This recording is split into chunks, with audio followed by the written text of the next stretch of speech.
There are machines of war that command attention through sheer size and power. Think of the colossal aircraft carriers or the thundering presence of a B-52 bomber. Then there are those that earn respect through cunning agility and a design philosophy that is almost audaciously clever.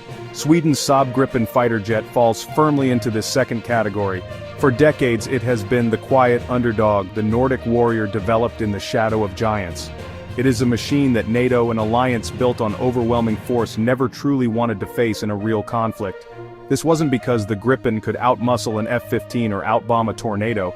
It was because the Gripen played by a completely different set of rules written for survival against a superpower. The fear, or perhaps more accurately, the deep professional respect, stemmed from the Gripen's unique purpose. It was not designed for global power projection. It wasn't built to patrol the skies over distant lands. The Gripen was forged with one singular, desperate mission in mind: to defend Sweden from a full-scale invasion by the Soviet Union. This purpose shaped every single aspect of its design, from its engine to its electronics. It was engineered to be a giant killer, a nimble and elusive foe that could strike hard and fast. To truly understand the Gripen, we must first understand Sweden's unique position during the Cold War. While its neighbors Norway and Denmark joined NATO, Sweden clung fiercely to its policy of neutrality. This wasn't a passive neutrality, it was an armed and vigilant one. Wedged between the Western Alliance and the Soviet bloc, Sweden knew it had to be strong enough to deter aggression from either side, entirely on its own. The nation's entire defense doctrine was built on the concept of self-reliance. They couldn't count on allies to come to their aid in the first crucial hours or days of a conflict. If the worst happened, they would be alone. This stark reality shaped their military procurement in a way that was completely different from their NATO counterparts. The primary threat was clear: a massive surprise invasion from the Soviet Union across the Baltic Sea. Soviet doctrine emphasized overwhelming force, aiming to cripple an enemy's command structure and air power within the opening moments of a war. For Sweden, this meant their large, conventional air bases would be the first targets. The Swedish Air Force needed a solution that would allow it to survive that initial onslaught and fight back effectively, a concept that became known as the BAS-90 system. The BAS-90 system was a revolutionary idea. It involved creating a network of dispersed operating bases across the country. These weren't just airfields, they were reinforced sections of public highways, often hidden in dense forests. Each strip was designed to be used by fighter jets for takeoff and landing. The plan was to scatter the Air Force across dozens of these small, hard-to-find locations. To make this work, Sweden needed a new kind of fighter. It had to be light, rugged, and capable of operating from short, 800-meter runways. It also needed to be incredibly easy to maintain, so that a small ground crew, many of them conscripts with limited training, could refuel and rearm it in minutes, even in the harsh conditions of a Scandinavian winter. This was the crucible in which the idea for the Gripen was forged. It had to be a multi-role fighter, capable of air-to-air combat, ground attack and reconnaissance, because Sweden couldn't afford to develop and operate multiple specialized aircraft. It had to be technologically advanced enough to take on the latest Soviet fighters, yet simple and cheap enough to be produced and maintained in large numbers by a nation with a limited budget.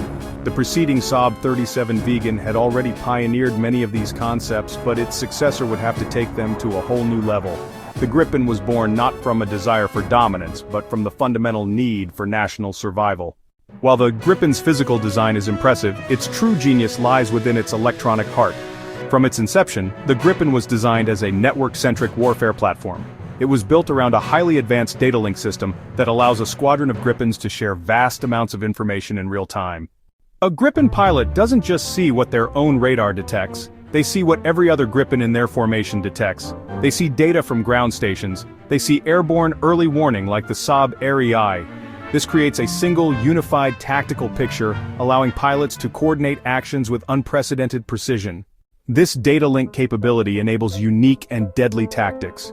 One Gripen can fly forward with its powerful radar active, detecting enemy aircraft from long range.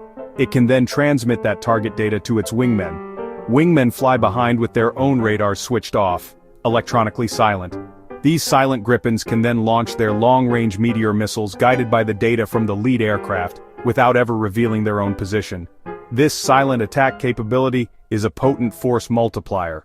It lets a small group of Gripens beat a much larger force by staying hidden and sharing information.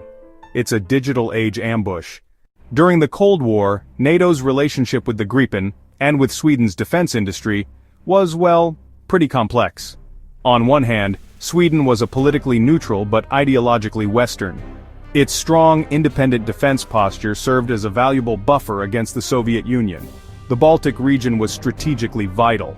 A strong Sweden made NATO's northern flank more secure. However, the Gripen also represented a potential problem. It was a highly capable fighter jet developed outside the established circle of NATO manufacturers. United States, United Kingdom, France, Germany. It was, in essence, competition, and very good competition at that. The concern was twofold. First, there was the commercial aspect. The Gripen was a direct competitor to aircraft like the American F-16, the French Mirage 2000, and later, the multinational Eurofighter Typhoon. Whenever a smaller nation, particularly a new NATO member from the former Eastern Bloc, looked to modernize its air force, the Gripen was always on the list. Its low price tag and operational costs were, honestly, incredibly appealing. Political and industrial pressures within the alliance often favored keeping contracts in the family, and the Swedish upstart was a constant threat to that status quo.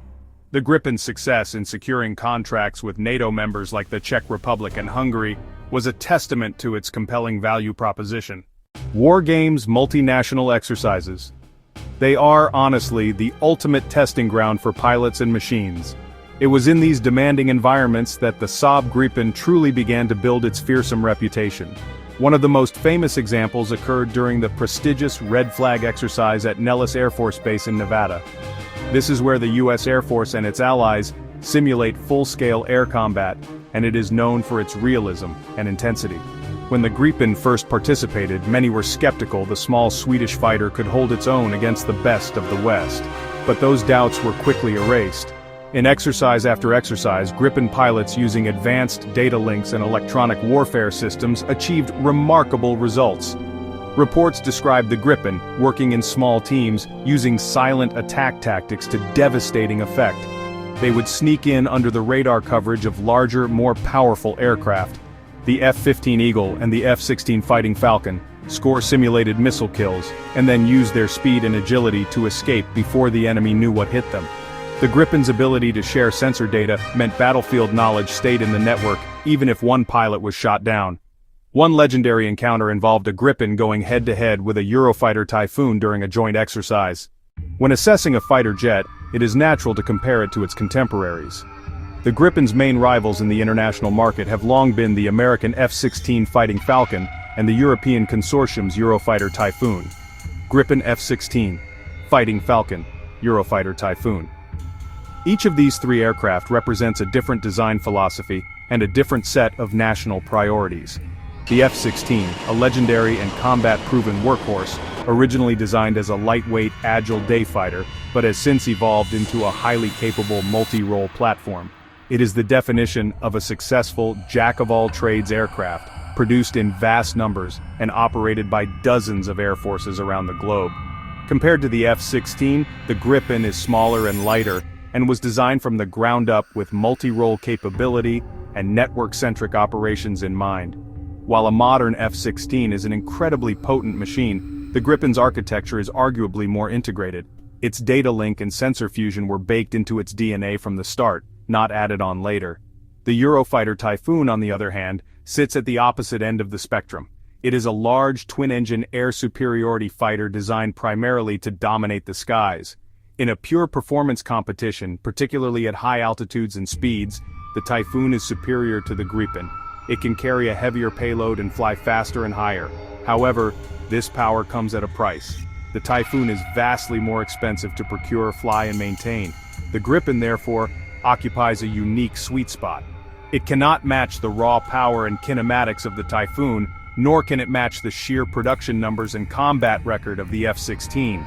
Instead, it offers a balanced blend of high-end technology, agility, and unparalleled operational efficiency. It is the smart, pragmatic choice. One of the most impressive aspects of the Gripen story is how Sweden has managed to keep the aircraft at the cutting edge of technology, despite having a defense budget that is a mere fraction of that of the United States or major European powers. This has been achieved through a philosophy of continuous, incremental upgrades and a clever, modular system architecture. Instead of waiting 20 years to develop a completely new aircraft, Saab and the Swedish Air Force are constantly developing and integrating new sensors weapon software. This iterative approach ensures the fleet remains modern and relevant without the massive cost of a clean sheet design program. The evolution from the original Gripen, a Gripen B, to the NATO-compatible Gripen C, Gripen D, and now to the next generation Gripen E, Gripen F perfectly illustrates this philosophy. The Gripen E is a prime example of smart evolution. While it looks very similar to its predecessor on the outside, it is a fundamentally new machine on the inside. It features a more powerful engine, a greater fuel capacity for increased range, more hardpoints for carrying weapons, and a completely new suite of electronics. This includes a new active electronically scanned array radar, an infrared search and track sensor, and a revolutionary new electronic warfare system, making it one of the most advanced fighters in the world. The key to this affordable evolution is the Gripen's modular design. The aircraft's hardware and software are designed to be easily swapped out and upgraded. This is known as future-proofing. When a new technology becomes available, such as a more advanced computer processor or a new missile, it can be integrated into the Gripen system without requiring a complete redesign of the airframe. As we look to the future, the Saab Gripen's legacy seems more secure than ever. In an era where the cost of next-generation fighters like the F-35 keeps skyrocketing, the Gripen's blend of high performance and low operational cost makes it an increasingly attractive option worldwide. Its story is a testament to Sweden's culture of self-reliance and innovative thinking, born not of global ambition but from fierce determination to defend sovereignty against overwhelming odds. This David and Goliath ethos is embedded in every wire and rivet. The latest iteration, the Gripen E, will be a formidable presence for decades. Advanced AESA radar, sophisticated sensor fusion, unparalleled electronic warfare capabilities. It is more than a match for many more expensive rivals. It can carry a wide array of modern weaponry, including the game-changing long-range Meteor missile. That lets it hold its own in future conflicts. The Gripen E is not just an upgrade, it's a reimagining of the lightweight fighter. It's a reimagining of the affordable fighter, packed with tech that puts it squarely in the 21st century. Its reputation as NATO's nightmare wasn't because it was an enemy, but because it broke the mold. It forced pilots and tacticians to rethink air combat. The Gripen served as the perfect sparring partner, constantly testing alliance defenses. Ultimately, the Gripen's legacy is the smart fighter.